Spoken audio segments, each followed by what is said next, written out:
اور پچھلے سال جون میں آپ کو یاد ہوگا ہمیں 1.4 ارب ڈالر کا انہوں نے سپورٹ دیا ریپڈ فائنینسنگ فیسلٹی کے ذریعے سے، اور پچھلے دنوں 2.8 ارب ڈالر انہوں نے ہمیں ایس ڈی آرز دیے ہیں، جن کا کوئی قرضہ والی پہلو نہیں ہے، وہ بالکل ہی جسے کہتے ہیں نا کہ گرانٹ ہے ایک لحاظ سے۔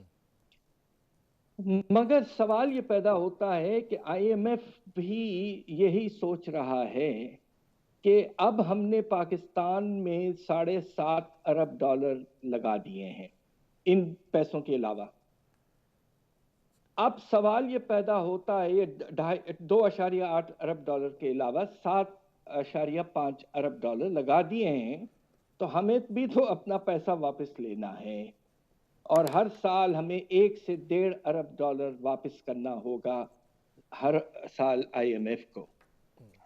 تو اس لیے آئی ایم ایف میں بھی ایک پریشر ہے، جس طرح بینکر کہتا ہے اپنے بارور سے کہ بھائی معاملہ ٹائٹ کرو تاکہ تم پیسے ہمیں واپس کر سکو۔ تو یہ رجحان بھی پیدا ہو چکا ہے آئی ایم ایف کے اندر، اور کچھ اور بھی باتیں ایسی ہیں جن کا فارن پالیسی وغیرہ سے تعلق ہے، جس کا ذکر کرنا نامناسب ہوگا اس وقت۔ اس کی وجہ سے بھی پریشر زیادہ پڑ رہا ہے پاکستان پر، اور میں 2-3 آپ کو اشارے دے دوں تو اس سے آپ کو اندازہ ہوگا کہ کس حد تک پریشر پڑ رہا ہے۔ سب سے پہلے جو 2-3 دن پہلے آئی ایم ایف نے ورلڈ اکنامک آؤٹ لک کی رپورٹ چھاپی ہے اکتوبر کی، اس میں پاکستان کے اعداد شمار دیے گئے ہیں، اور یہ بتایا گیا ہے کہ اگلے 3-4 سال پاکستان کے معاشی حالات کیا ہونے والے ہیں۔ اس سال وہ کہہ رہے ہیں کہ اللہ کے فضل سے 4% تو آپ کے شرح نمو رہے گی، مگر جو سب سے پریشان کن چیز ہے جو اخباروں نے پک اپ نہیں کیا، اور وہ یہ ہے کہ وہ یہ کہہ رہے ہیں کہ آپ کو اپنے درآمدات کا والیوم 11% کم کرنا ہے اس سال۔ امپورٹ کی کوانٹٹی جو مقدار ہے اس کو آپ کو کم کرنا ہے 11%۔ تاریخ میں کبھی ایسا نہیں ہوا پاکستان۔ ہماری جو پچھلی حکومت تھی ان کے زمانے میں تو والیوم میں 11% ہر سال اضافہ ہوتا رہا ہے۔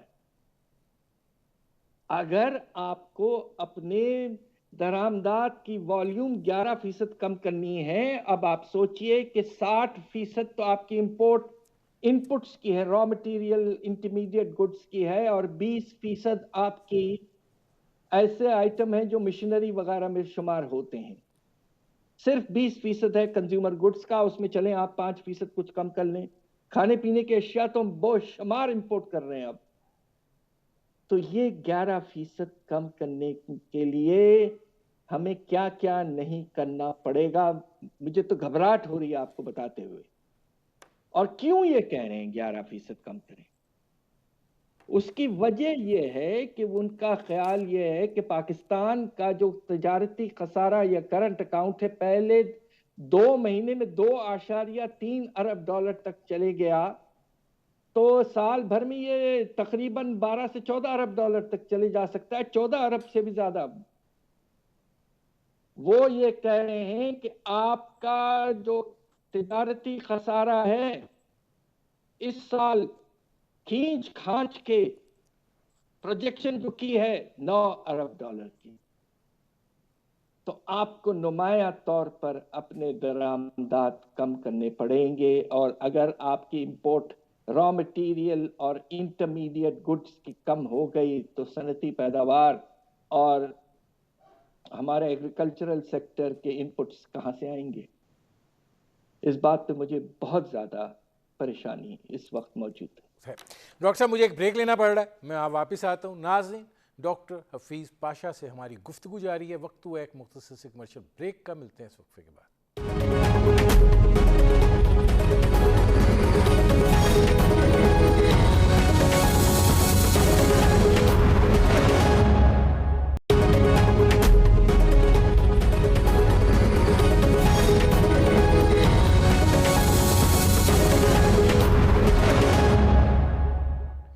Welcome back. ڈاکٹر صاحب، دوسرا سوال اب یہ ہے کہ یہ جو ڈالر کے مقابلے میں روپے کی بے قدری ہے اور اس رفتار کے ساتھ ہے، آپ ذرا بیان فرمائیں گے کہ اس کی وجوہات آپ کے نزدیک کیا ہیں اور اس کا کتنا خوفناک نتیجہ جو ہے ہمارے لیے برآمد ہو رہا ہے اور آگے چل کے مزید ہوگا؟ سب سے بڑی وجہ یہ ہے کہ آپ کے درآمدات جو ہیں وہ پچھلے سال چونکہ لیول کم ہو گیا تھا، تو ہم یہ سوچ رہے تھے کہ ہمارا تجارت کا خسارہ کم ہو گیا ہے، اور اس کی کمی ہونے کی وجہ یہ تھی کہ کووڈ کے بعد قیمتیں گر گئی تھیں اور تیل کی قیمت $40 تک نیچے گر گئی تھی فی بیرل۔ اب وہ $80 سے بھی زیادہ اونچی چلے گئی ہیں۔ آپ کے ایڈیبل آئل کی امپورٹ جو ہے، پام آئل کی، اس کی قیمت میں 85% اضافہ ہے، بہت سے آئٹمز میں 25 سے 40% اضافہ ہے۔ آپ کا درآمدات کا لیول پچھلے سال کے لحاظ سے تقریباً 2 گنا ہو چکا ہے، تو سپلائی جو ہے فارن ایکسچینج کی وہ تقریباً اسی لیول پہ ہے، تھوڑا سا اضافہ ہوا ہے ہمارے ایکسپورٹس میں، برآمدات میں، مگر وہ بہت کم ہے ہمارے جو اضافہ ہمارے درآمدات میں ہوا ہے۔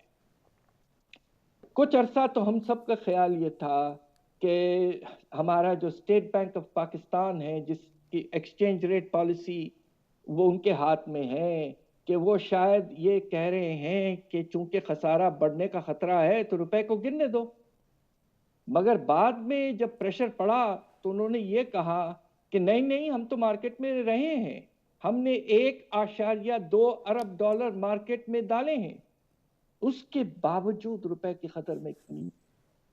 لوگوں کے ذہن میں ایک بات آ گئی ہے کہ امپورٹ اونچے ہو رہے گئے ہیں، لہٰذا روپے کی قدر میں گراوٹ مسلسل آتی رہے گی، لہٰذا پہلے ہی ایل سی کھول دو، امپورٹ پہلے ہی کر دو۔ تو یہ ایک اسپیکولیشن کا بھی ایلیمنٹ آ گیا ہے جس نے مارکیٹ کو ڈی سٹیبلائز کر دیا ہے، اور میں اور میرے ساتھیوں نے جو کام کیا ہے، میں آپ کو اندازہ نہیں بتاؤں گا اس لیے کہ مارکیٹ پہ خدا نخواستہ اثر پڑے، مگر اگر آپ کو 11% امپورٹ میں کمی لانی ہے درآمدات میں، تو ابھی تو صرف آغاز ہے روپے کے گرنے کا، اس کے آگے میں نہیں کہنا چاہتا۔ ڈاکٹر صاحب، آپ نے بڑی خطرناک بات کی ہے، اور یہ جو آپ کا فرمانا ہے کہ یہ ابھی تو آغاز ہے روپے کے گرنے کا، آپ ذرا یہ بھی فرما دیجئے کہ پیٹرولیم پرائسز جو ہیں وہ 138 روپے پر لیٹر پہ پہنچ گئی ہیں۔ آپ جو غذائی اجناس کی قیمتیں ہیں وہ آپ ایوریج کی بنیاد پر 25 سے 40% بتا رہے ہیں، تو ذرا یہ بھی فرما دیجئے کہ مہنگائی کا یہ جو آندھی چل رہی ہے، یہ تو پھر اس کا مطلب ہے کہ دوسرے لفظوں میں یہ مزید مومنٹم پکڑے گی؟ مجھے نہایت افسوس سے کہنا پڑتا ہے کہ جو ہم نے ریسرچ کیا ہے پچھلے 2 دن میں اور میرے اچھے شاگردوں، یہ جو 2 اقدامات لیے گئے، ایک آپ نے جو کیا کہ تیل کی قیمتوں میں بے تحاشا اضافہ کیا، 10 سے 12 روپے جس طرح آپ نے کہا ہے، اور دوسری طرف بجلی کے نرخ میں بھی آپ نے کافی اضافہ، $1.38 اضافہ کیا ہے۔ ان 2 چیزوں کی وجہ سے، صرف ان 2 چیزوں کی وجہ سے آپ کا جو افراط زر کی رفتار اس وقت جو پی بی ایس کہہ رہا ہے، حالانکہ میں سمجھتا ہوں وہ کم بتا رہے ہیں، وہ یہ کہہ رہے ہیں کہ 9%۔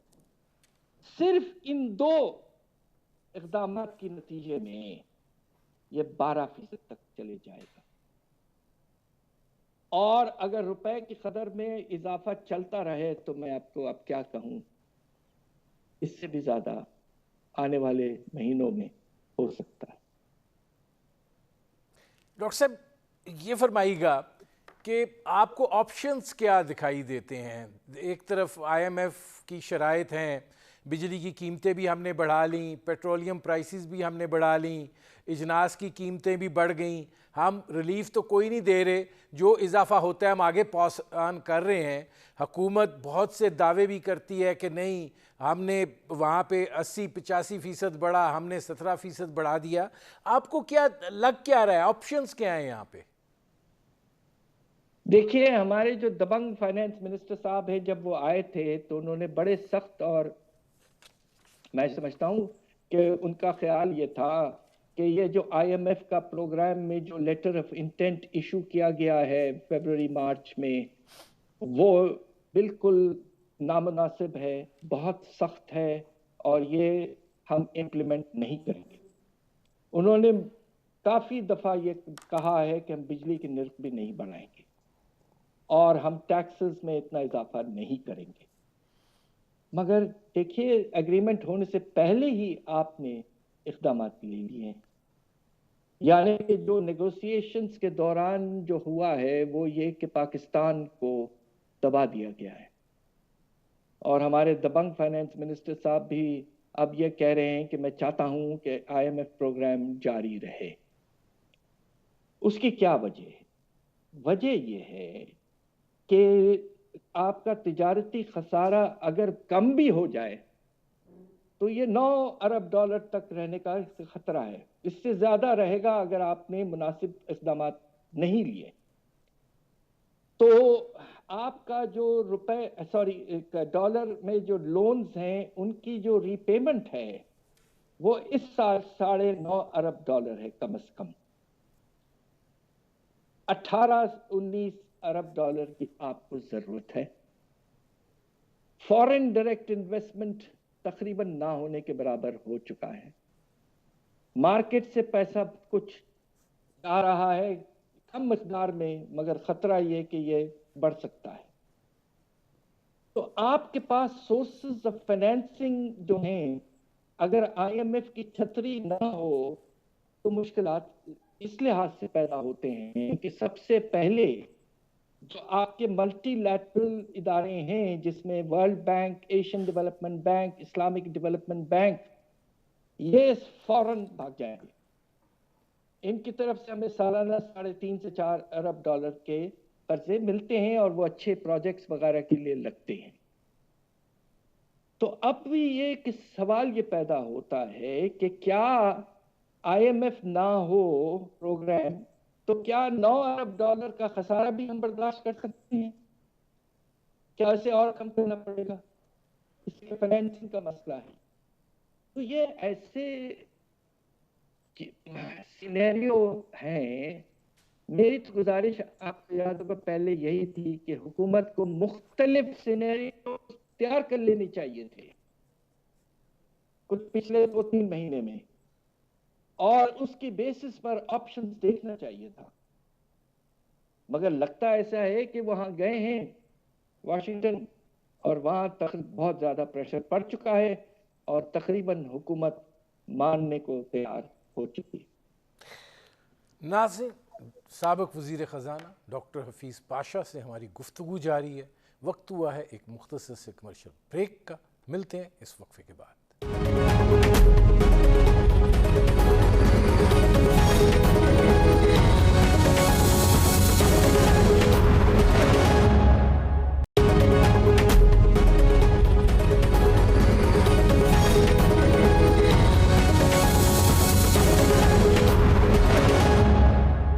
Welcome back. ڈاکٹر صاحب، اب یہ پھر فرمائیے کہ اس کا مطلب یہ ہے کہ ہم قرضوں کی الجھاؤ میں ایسے الجھ چکے ہیں کہ روپے کی بے قدری بھی جاری رہے گی، مہنگائی کا سونامی بھی جاری رہے گا۔ اب پھر پاکستان میں غربت اور بے روزگاری جو ہے اس کو کس سطح کے اوپر جاتے ہوئے دیکھ رہے ہیں؟ ایک اور چیز کا میں ذکر کرتا ہوں، پھر آپ کے سوال کا ڈائریکٹ جواب بھی دوں گا۔